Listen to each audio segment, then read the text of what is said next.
என் கண்மலையும் என் மீட்புமாய் கர்த்தாவே, வாயின் வார்த்தைகளும் எங்கள் யாருடைய இறுதி தியானம் என்ற சமூகத்தில் பிரதியாயிருப்பதாக.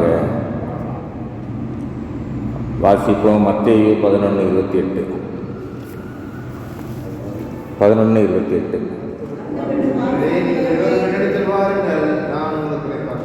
வருத்தப்பட்டு பாரம் சுமக்கிறவர்களே, நீங்கள் எல்லோரும் என்னிடத்தில் வாருங்கள், நான் உங்களுக்கு இளைப்பாறுதல் தருவேன். நாளில் கூட நாம் தியானத்திற்காக எடுத்துக்கொண்ட தலைப்பானது என்னிடத்தில் வாருங்கள். Come to me. யார் வர வேண்டும்? வருத்தப்பட்டு பாரம் சுமக்கிறவர்கள். இந்த உலகத்திலே வருத்தம் இல்லை என்று சொல்லக்கூடியவர்கள் யாராவது இருக்கிறோமா என்றால் எல்லோருக்கும் இருக்கிறது.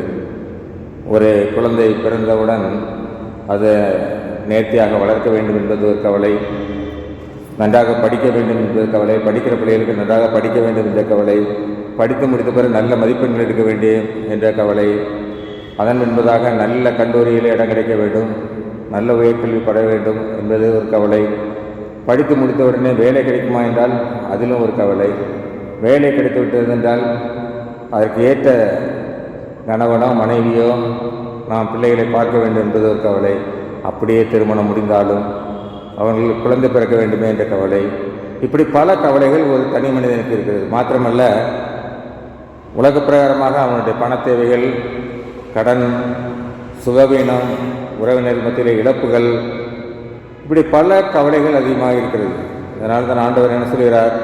யோவான் 16:33 வாசிப்போம். யோவான் 16:33.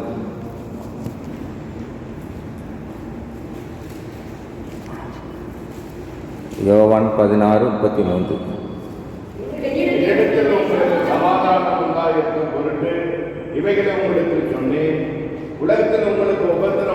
உலகத்தில் உங்களுக்கு உபத்திரம் உண்டு, ஆனாலும் திடன் கொள்ளுங்கள், நான் உலகத்தை ஜெயித்தேன் என்றார். இந்த உலகத்திலே வாழ்கிற அனைவருக்கும் உபத்திரங்கள் உண்டு, ஆனாலும் நாம் அதை குறித்து கவலைப்பட வேண்டாம். ஏனென்றால் நம்மோடு கூட இருக்கிற நம் தேவனாய கர்த்தர் உலகத்தை ஜெயித்தவர். அதனால்தான் ஆண்டவர் சொல்கிறார், இந்த உலகத்திலே நீங்கள் வாழ்கிற காலம் வரைக்கும் உபத்திரங்கள் உண்டு, அந்த உபத்திரங்களிலிருந்து நீங்கள் விடுதலை பெற வேண்டும் என்றால் என்ன பண்ணோம்? என்னிடத்தில் வாருங்கள், நான் உங்களுக்கு இளைப்பாறுதல் தருவேன். இளைப்பாறுதல்னா என்ன? ரெஸ்ட்டு. நமக்கு சரீரப்பிரமாக இளைப்பாறுதல் கிடைக்கும் கண்டிப்பாக. ஏன்னா பகலில் வேலைக்கு போனோன்னா நைட்டில் கொஞ்சம் ரெஸ்ட் எடுப்போம், நைட்டில் வேலைக்கு போனோன்னா பகலில் ரெஸ்ட் எடுப்போம். ஆனால் இருதயத்துக்கு ரெஸ்ட் எப்பொழுது கிடைக்கும்? ஆண்டோடைய சமூகத்தை தேடி வரும்பொழுது மாத்திரமே கிடைக்கும். யோபு 6:3 நாம் இப்படி வாசிக்கிறோம், அப்பொழுது அது கடற்கரை மணலை பார்க்கும் பாரமாக இருக்கும், ஆகையால் என் துக்கம் சொல்லி முடியாதது. யோபு என்ன சொல்கிறான்? என் துக்கம் சொல்லி முடியாதது. யோபுக்கு வந்த துக்கம் அனைவருக்கும் தெரியும். அவனுடைய 500 எருதுகளும் 500 கழுதைகளும் சபேர் ராஜாக்கள் என்ன பண்ணாங்க? எல்லாத்தையும் மந்தையை ஓட்டி சென்றார்கள். அதை காத்து கொண்டிருந்த வேலைக்காரரை வெட்டி போட்டார்கள். அது மாத்திரமல்ல, அவனுடைய ஆடுகள் மந்தையில் இருக்கும் பொழுது 7000 ஆடுகளும் வானத்திலிருந்து புறப்பட்ட அக்கினியினாலே சுட்டரிக்கப்பட்டது. அது மாத்திரமல்ல, கல்தையர்கள் அவருடைய 3000 ஒட்டகங்களையும் ஓட்டி சென்றனர். அப்பொழுது அதை காத்து கொண்டிருந்த வேலைக்காரரையும் வெட்டி போட்டார்கள். இறுதியாக அவனுடைய 7 குமாரரும் 3 குமாரத்திகளும் விருந்து சாப்பிட்டு கொண்டிருக்கும்போது அந்த வீட்டிலே காற்று மோதி வீடு இடிந்ததால் அனைவரும் இறந்து போனார்கள்.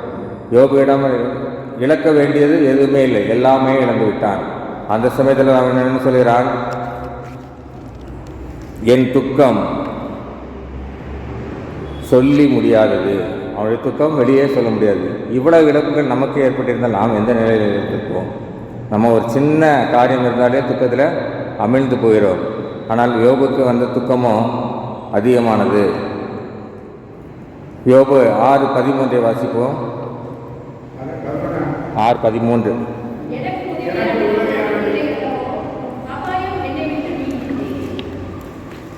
எனக்கு உதவியானது ஒன்றும் இல்லை அல்லவோ? அவனுக்கு உதவியாக அங்கேயே எதுவுமே இல்லை, எல்லாமே அவனை விட்டு போய்விட்டது. அப்போ அதுதான் என்னை விட்டு எல்லா சகாயம் என்னை விட்டு நீங்கிட்டு என்று சொல்கிறான். யோபுக்கு வந்த உபத்திரத்தை போல இந்த உலகத்தில் யாருக்குமே அதிகமான உபத்திரம் வந்ததில்லை. ஏனென்றால் அவனிடமிருந்த செல்வங்கள், அவனுடைய குழந்தைகள், பாக்கியங்கள் எல்லாமே மொத்தமாக அழிந்து விட்டது. அப்பொழுதுதான் நான் சொல்லுவேன், எனக்கு உதவியானது ஒன்றும் இல்லை அல்லவோ என்று அங்கலாய்க்கிறான். அதனால தான் ஆண்டவர் சொல்கிறார், வருத்தப்பட்டு பாராசமிக்கிறவர்களே நீங்கள் எல்லோரும் என்னிடத்தில் வாருங்கள். ஆண்டவரிடத்தில் வந்தால் மட்டும் போதுமா? என்ன செய்ய வேண்டும்? சங்கீதம் 55:22 வாசிப்போம். சங்கீதம் 55:22. கர்த்தர் மேல் உன் பாரத்தை வைத்துவிடு, அவர் உன்னை ஆதரிப்பார், நீதிமானை ஒருபோதும் தள்ளாட விட்டார். ஆண்டவருடைய சமூகத்தில் வந்த நாம் அவர் மேல் நம்முடைய பாரத்தை எல்லாம் அவரிடம் கொடுத்து விட வேண்டும். ஆண்டவருடைய சமூகத்தில் செல்கிறோம், ஆண்டவரை தேடி வருகிறோம். ஆனால் நாம் அந்த பாரங்களை எல்லாம் நம்முடைய கவலைகள் எல்லாம் ஆண்டவருடைய சமூகத்தில் கொட்டுகிறோமா என்று கேட்டால், ஒருவேளை நாம் ஆண்டவர் சமூகத்திலே நம்மளுடைய துக்கங்களை பாரங்களை எல்லாவற்றையும் கொட்டுகிறோம். கொட்டிவிட்டு என்ன பண்ணுறோம்? திரும்ப போகும்போது திரும்ப அந்த மூட்டையை எடுத்துகிட்டு போயிடுறோம். உள்ளே இருக்க வரைக்கும் ஆண்டவர் எனக்கு நன்மை செய்வார், எல்லா விசுவாசத்தோடு நம்ம பாவரிக்கை செய்து நம்மளுடைய துக்கங்களை எல்லாம் ஆண்டவர் சமூகத்திலே சொல்லுகிறோம். சொல்லி முடித்தது காம்பவுண்ட் வைத்து தாண்டினோடனே, ஐயோ அந்த கடன்காரன் வந்து நம்மளோட பணத்தை திருப்பி கேட்பானே, நம்ம பிள்ளைங்க எப்படி எதிர்காலம் எப்படி இருக்குமோ என்ற கவலையில் நாம் திரும்ப அந்த மூட்டையை சுமந்து செல்கிறோம். அதனால தான் ஆண்டவர் என்ன சொல்கிறார்? கர்த்தர் மேல் பாரத்தை வைத்து விட்டால் எல்லாவற்றையும் நாம் மறந்துவிட வேண்டும். 1 சாமுவேல் 1:18 வாசிப்போம். 1 சாமுவேல் 1:18.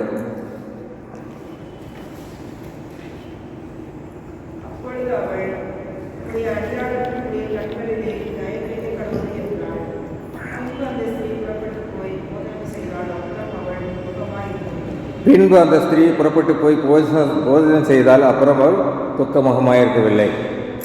இந்த சம்பவம் எல்லாருக்கும் தெரிந்ததுதான். அன்னாள் பெணினாள். அன்னாளுக்கு குழந்தை பாக்கியம் இல்லாமல் இருந்தது. அப்பொழுது அவள் எருசலேமிலே ஆண்டவர் சமூகத்திலே ஆலயத்தில் போய் நின்று அவளுடைய துக்கத்தை எல்லாம் கண்ணீர் விட்டு கதறி அழுகிறாள். அதை பார்த்து கொண்டு ஏழை கூட குடித்து விட்டு அவள் வெறித்து அவள் வந்திருக்கிறாள் என்று நினைக்கிறான். அப்படியே இல்லை, அவள் என்ன பண்ணுகிறாள்? ஆண்டவருடைய சமூகத்திலே தன் துக்கத்தை எல்லாம் கொட்டுகிறாள். கொட்டி முடித்த உடனே ஏழி என்ன கூப்பிட்டு என்ன சொல்கிறார்? உன்னுடைய துக்கம் எல்லாம் நீங்கி போகும் என்று சொன்ன உடனே அவள் என்ன பண்ணுகிறாள்?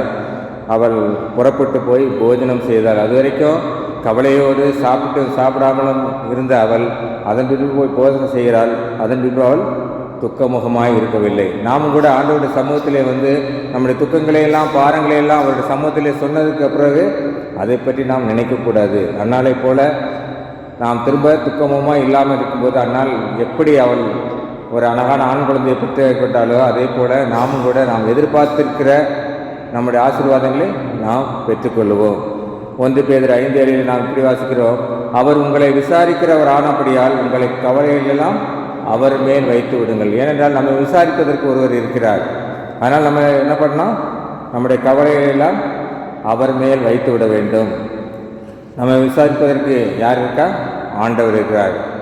சொந்தக்காரங்க வரலாம், நண்பர்கள் வரலாம், எல்லாம் வந்து விசாரிப்பாங்க. விசாரித்தாலும் கூட திரும்ப அந்த பக்கம் போயிட்டு ஒன்று அதை கிண்டல் அடிச்சுட்டு போவாங்க, அல்லது அவனுக்கு தேவை தான் அப்படின்னு சொல்லுவாங்க, அல்லது என்ன பண்ணுவாங்க? அதை பற்றி மறந்து போவார்கள். யோபு 2:13 நான் இவ்வாறு வாசிக்கிறோம். யோபு துக்கத்தோடு இருக்கும்பொழுது அவனுடைய நண்பர்கள் அங்கே வருகிறார்கள். வந்து என்ன செய்கிறார்கள்? யோபு 2:13 வாசிப்போம்.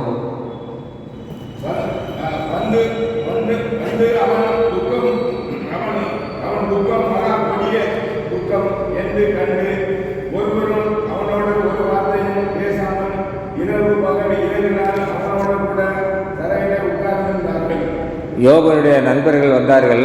யோபு துக்கமாக இருக்கிறதை பார்த்தார்கள். ஏன்னா யோபுக்கு ஏற்பட்ட இழப்பு அதிகமான இழப்பு. ஆனால் அவனுடைய நண்பர்கள் வந்தார்கள். அவனுக்கு ஆறுதல் சொல்லவில்லை. அவன் துக்கம் அதிகமாக இருந்தது. இருந்தாலும் எவ்வளோ துக்கம் இருந்தாலும் அவனை ஆறுதல் படுத்த வேண்டும். ஆனால் என்ன பண்ணுறாங்க? அவன் நண்பர்கள் ஒருவரும் அவனோடு ஒரு வார்த்தையும் பேசாமல் இரவு பகல் 7 நாட்கள் அவனோடு கூட சும்மா உட்காந்துருந்தாங்க. அவனுக்கு எந்த ஆறுதலையும் சொல்லவில்லை. ஆனால் ஆண்டவர் அப்படி இல்லை. நாம் துக்கத்தோடு வந்து அவருடைய சமூகத்திலே நாம் துக்கத்தை எல்லாம் அவர்கிட்ட சொல்லும்போது அவர் நம்மளுடைய துக்கத்தோடு நம்மோடு கூட பங்கெடுப்பவர். மனிதர்கள் விசாரிக்காமல் போனாலும் கர்த்தர் விசாரிப்பார் என்ற விசுவாசம் நமக்கு இருக்க வேண்டும். விசுவாசத்தினால் மட்டுமே நாம் என்ன பண்ண முடியும்? எல்லாவற்றையும் ஆண்டவரிடமிருந்து பெற்றுக்கொள்ள முடியும். மார்க் 9:23 பின்பதில் இப்படி வாசிக்கிறோம், விசுவாசிக்கிறவனுக்கு எல்லாம் கூடும். நாம் விசுவாசித்தால் ஆண்டவருடைய சமூகத்தில் நாம் நம்மளுடைய கவலையெல்லாம் சொல்லிவிட்டோம் என்று நாம் விசுவாசித்தால் நமக்கு எல்லாமே கூடும். நேற்று கூட வாசித்தோம், விசுவாசிக்கிறவன் இந்த மலையை பார்த்து பெயர்ந்து கடலிலே விழுந்து விடு என்று சொன்னால் அந்த கல் அப்படியே பெயர்ந்து போகும். அப்படியானால் நம்முடைய துக்கமெல்லாம் நம்முடைய இருதயத்தை விட்டு நம்முடைய வாழ்க்கையை விட்டு வெளியே செல்ல வேண்டும். நாம் விசுவாசத்தோடு ஜெபித்தால் அந்த துக்கம் எல்லாம் நம்மை விட்டு நீங்கி போகும். இன்னொரு சம்பவத்திலே கூட ஏசாயா 37:14 எசேக்கியா ஸ்தானாதிபதியின் கையிலிருந்த நிருபத்தை வாங்கி வாசித்தான். பின்பு எசேக்கியா கர்த்தருடைய ஆலயத்திற்கு போய் அதை கர்த்தருக்கு முன்பாக விரித்து கர்த்தரை நோக்கி, சேனையின் கர்த்தாவே என்று அவனுடைய பிரச்சனைகள்லாம் சொல்லிடுறேன். என்ன பிரச்சனை அங்கே நடந்தது? சனகரிப் ராஜா, அசிரிய ராஜாவாகிய சனகரிப் என்ன பண்ணுறான்? எருசலேமில் யுத்தம் பண்ணுவதற்காக வருகிறான். வரும்பொழுது அவன் ஸ்தானாதிபதியிலே நிருபத்தை எழுதி அனுப்புகிறான். நீ எல்லாரும் எசேக்கியா ராஜாவை விட்டு எங்களிடம் திரும்பி விடுங்க, இல்லைன்றால் நாங்கள் எல்லாவற்றையும் அழித்து போடுவோம் என்று அந்த சனகரிப் ராஜா எழுதி அனுப்புகிறான். அந்த நிருபங்களை எல்லாம் கையில் வாங்கி கொண்டு அந்த எசேக்கியா ராஜா என்ன பண்ணுகிறான்? நேராக ஆலயத்துக்கு நேராக செல்கிறான். ஆலயத்துக்கு நேராக சென்று ஆலயத்தில் முன்பாக விரித்து ஆண்டவரிடம் விண்ணப்பம் செய்கிறான். அதனால் என்ன பலன் கிடைத்தது? ஆண்டவருடைய சமூகத்திலே அவன் அந்த விண்ணப்பம் செய்ததினாலே ஏசாயா 37:36 வாசிப்போம்.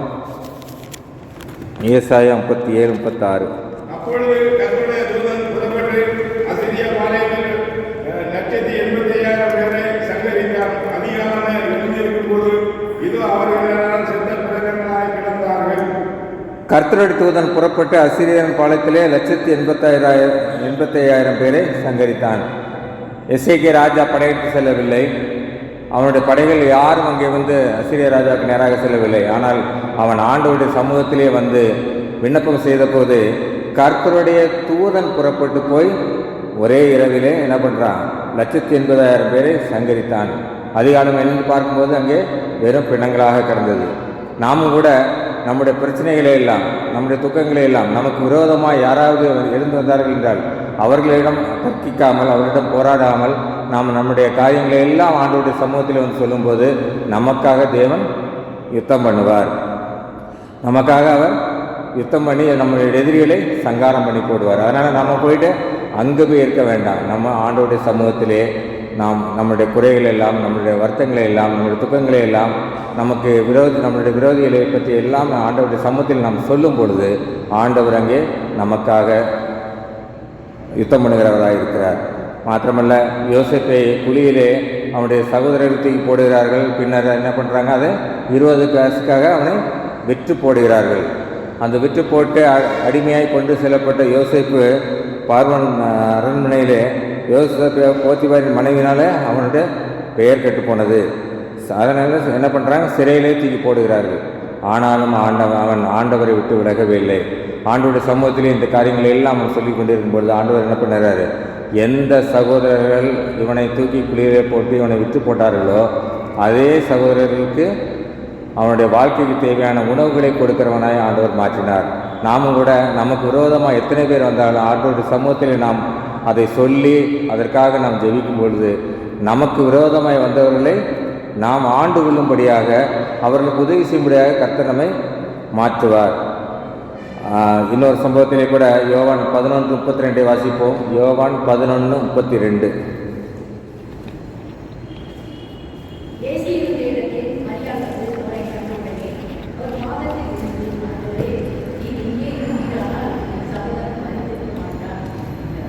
இயேசு இருந்த இடத்தில் மரியாள் வந்து அவரை கண்டவுடனே அவர் பாதத்தில் விழுந்து, ஆண்டவரே, நீர் இங்கே இருந்தீரானால் என் சகோதரன் மரிக்க மாட்டான் என்றார்.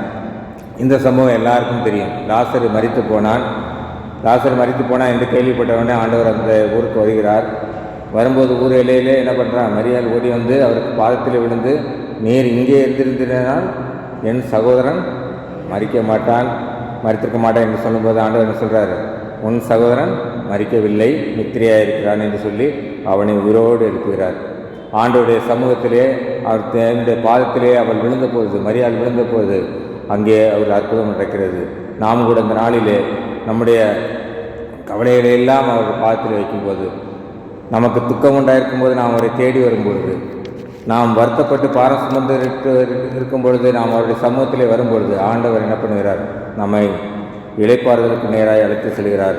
வருத்தப்பட்டு பாரம் சுமக்கிறவர்கள் நீங்கள் எல்லோரும் இடத்தில் வாருங்கள், நான் உங்களுக்கு இளைப்பாறுதல் தருவேன் என்று சொல்கிறார். இளைப்பாறுதல் என்னன்னா நமக்கு ரெஸ்ட்டுனா நமக்குடைய சரீரத்திலே இருதயத்திலே ஒரு அமைதலை உண்டாக்குகிறார், ஒரு இளைப்பாறுதலை உண்டாக்குகிறார். நாம் எவ்வளவு கவலையோடு இருந்தாலும் ஆண்டவருடைய சமூகத்தை தேடி வரும் பொழுது, ஆண்டவருடைய சமூகத்திலே நாம் விழுந்து கிடக்கும் பொழுது அங்கே ஆண்டவர் அற்புதங்கள் செய்ய வல்லவராக இருக்கிறார். நாம் இந்த நாளிலும் கூட நமக்கு வருத்தங்கள் ஏற்படும் பொழுது ஆண்டவரை தேடி வர வேண்டும், அவருடைய பாதத்தில் நம்பிக்கை வைக்க வேண்டும். அப்பொழுது நமக்கு அவர் நம்மை ஆதரிப்பார். எப்படி அண்ணால் அழுத பொழுது அவருக்கு ஒரு குழந்தை பாக்கியத்தை கொடுத்தாரோ, அதே போல் அவர் குடும்பத்தை ஆதரித்தது போல நம்மையும் நம்முடைய குடும்பத்தை ஆதரிக்க வல்லவராக இருக்கிறார். அது மாத்திரமல்ல, யோபின் துக்கத்திலே ஆண்டவர் அவரை விசாரித்து அதை அவருக்கு திரும்ப இழந்து போன எல்லாவற்றையும் இரட்டிப்பாய் கொடுத்தார். நாமும் கூட நம்முடைய வாழ்க்கையில் எதெல்லாம் இழந்து போயிருக்கிறோமோ நாம் ஆண்டவருடைய சமூகத்திலே வந்து சொல்லும்பொழுது ஆண்டவர் அதை இரட்டிப்பாக கொடுக்க வல்லவராக இருக்கிறார். யோபு என்ன சொல்கிறான்? கர்த்தர் கொடுத்தார், கர்த்தர் எடுத்தார், கர்த்தருடைய நாமத்திற்கு ஸ்தோத்திரம் என்று ஆண்டவர் ஒரு இடத்துல அவன் தூசிக்கவில்லை. ஆண்டவர் சமூகத்தில் இருக்கும்பொழுது அவனுக்கு இரட்டிப்பான ஆசீர்வாதங்களை பெற்றுக்கொண்டான். மாத்திரமல்ல, எதிராளிகளை சங்காரம் பண்ணக்கூடியவர். எசேக்கியா ராஜாவுக்காக யுத்தம் பண்ண ஆண்டவர் இப்பொழுதும் அவர் உயிரோடு இருக்கிறார். நமக்கு விரோதமாக எவ்வளவு பிரச்சனைகள் வந்தாலும், நமக்கு விரோதமாக எவ்வளவு பேர் எழுந்திருந்து வந்தாலும் நமக்காக யுத்தம் பண்ணக்கூடியவர் இயேசு ஒருவரே. அதுக்கு நாம் என்ன செய்ய வேண்டும்? ஆண்டவருடைய சமூகத்தை தேட வேண்டும். மாத்திரமல்ல, யோசேப்பை அவன் குழியிலே தள்ளப்பட்டு விற்கப்பட்ட பொழுதோடு அவனை எல்லா ராஜாக்களுக்கு இணையாக அவனை உயர்த்தியது போல நம்மை கூட நமக்கு துரோகம் யார் செய்தாலும் நம்மோடு கூட இருக்கிறவர்கள், நம்முடைய உறவினர்கள், நம்முடைய நண்பர்கள், வேலை ஸ்தலத்திலே நம்மை என்ன பண்ணுறது போட்டு கொடுத்து நம்ம உயர்வை தடுத்தவர்கள் எல்லார் முன்னிலையிலும் ஆண்டவர் தேடும்போது ஆண்டவர் நம்மை அந்த இடத்திலே உயர்த்த வல்லவராக இருக்கிறார். மாத்திரமல்ல, ஜீவனை மறுபடியும் கொடுக்கக்கூடியவர். நாம் ஆத்மத்திலே பாவத்தில் விழுந்து நம்மளுடைய ஜீவன் மரணத்துக்கேறாகி செல்லும்பொழுது ஆண்டவருடைய சமூகத்தை தேடி வரும்பொழுது ஆண்டவர் மீண்டுமாக நமக்கு ஜீவனை கொடுக்கிறவராக இருக்கிறார். அப்படிப்பட்ட கிருபையை தேடி நாம் ஆண்டவருடைய சமூகத்தை தேடி வர வேண்டும். ஜெபிப்போம். எங்களை நேசிக்கிற அன்பின் பரலோக பிதாவே, நாங்கள் உம்முடைய சமூகத்தை தேடி வரும்பொழுது நீர் எங்களை விசாரிக்கிறவர், நீர் எங்களுக்காக யுத்தம் பண்ணுகிறவர், நீர் எங்களுக்கு ஜெயத்தை கொடுக்கிறவர், நீர் எங்களுக்கு ஜீவனை கொடுக்கிறவர், எங்கள் ஜீவனை உயிர்ப்பிக்கிறவர். நாங்கள் செய்ய வேண்டியதெல்லாம் ஒன்றே ஒன்றுதான், உம்முடைய சமூகத்தை தேட வேண்டும். எங்களுடைய துக்கங்களை எல்லாம் உம்முடைய பாதத்தில் வைக்க வேண்டும். உம்மை தேடி வரும்பொழுது நீர் இப்படிப்பட்ட கிருபைகளை நீர் எங்கள் செய்ய வல்லவராக இருக்குது. அப்படிப்பட்ட கிருபைகளை தேடி வருகிற ஒவ்வொருவருக்கும் நீர் செய்யப்படுறதாய் நன்றி செலுத்துகிறோம். இயேசுவின் மூலம் ஜெபிக்கிறோம் ஜீவனுள்ள பிதாவே.